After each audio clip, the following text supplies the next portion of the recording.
सबसे पहले आपको मेमोरी के बारे में ध्यान रखना कि मेमोरी प्रोसेस करने के काम आती है।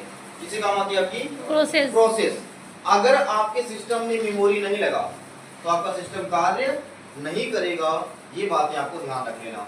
सबसे पहले आपको बता रहे हैं कि अगर प्रोसेसिंग करना है तो आपको मेमोरी यूज करना है। अगर प्रोसेसिंग करने के बाद डेटा को सेव करना है तब भी मेमोरी का यूज करना है।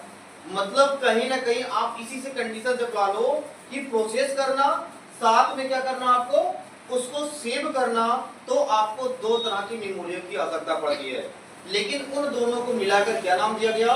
तो आप कहोगे सर मेमोरी कहा गया, या उसी को हम लोग कहते हैं कंप्यूटर मेमोरी। जैसे आप कहते हो सर मेरी याददाश्त कितनी तेज है, उसी तरीके से मेमोरी में भी देखा जाता है कि कितनी याददाश्त इसकी है, कि कितनी तेजी से प्रोसेस कर सकता है। आपके सामने मैंने क्वेश्चन रखा, आपने आंसर नहीं दिया, आपने टाइम लिया, उसी प्रकार से आपकी मेमोरी भी प्रोसेस करती है जैसे आप यहाँ पर कर रहे हो। तो हम लोग चर्चा करते हैं कंप्यूटर मेमोरी पर। करें ये क्या होता है?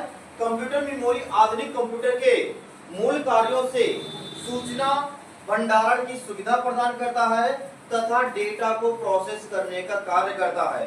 डेटा प्रोसेस करने का मतलब क्या होता है?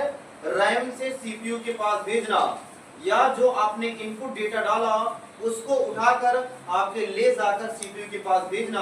और सबसे पहले आपको मेमोरी के बारे में ध्यान रखना कि मेमोरी प्रोसेस करने का काम आती है।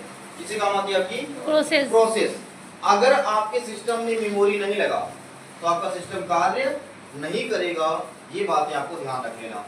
सबसे पहले आपको बता रहे हैं कि अगर प्रोसेसिंग करना है तो आपको मेमोरी यूज करना है। अगर प्रोसेसिंग करने के बाद डेटा को सेव करना है तब भी मेमोरी का यूज करना है। मतलब कहीं ना कहीं आप इसी से कंडीशन जब ला लो कि प्रोसेस करना साथ में क्या करना, आपको उसको सेव करना, तो आपको दो तरह की मेमोरी की आवश्यकता पड़ती है। लेकिन उन दोनों को मिलाकर क्या नाम दिया गया? तो आप कहोगे सर मेमोरी कहा गया, या उसी को हम लोग कहते हैं कंप्यूटर मेमोरी। जैसे केवल दो तरीके पहचानती हैं, एक होता है जीरो और एक होता है क्या? वन। जीरो का मतलब ऑफ करना और वन का मतलब ऑन करना। तो ये सिर्फ दो अवस्थाएं समझती हैं। लेकिन हम लोग क्या करते हैं? हम लोग उसमें मल्टीपल अवस्थाएं देखते हैं। सर हम लोग तो एक लिख रहे हैं, दो लिख रहे हैं, तीन लिख रहे हैं, तो हमें तो माउस से ये देखने को मिल रहा है। लेकिन जो डेटा प्रोसेस होता है तो इसे बिट नाम देते हैं।